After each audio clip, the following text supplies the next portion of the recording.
Okay guys, Assalamualaikum. Abang Kori Orange here.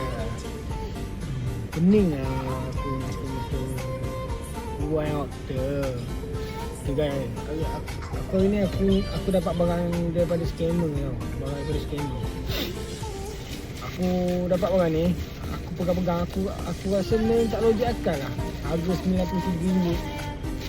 Kau tengok NSS ni sebenarnya korang order by platform biru, platform pink, platform purple, platform hijau.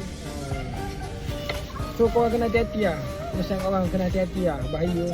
Tengok harga RM93 tu. RM93 harga dia. Tengok tahu tak berapa dalam.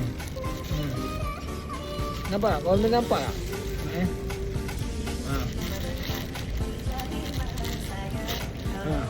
Macam gelang kedai Exco itu je.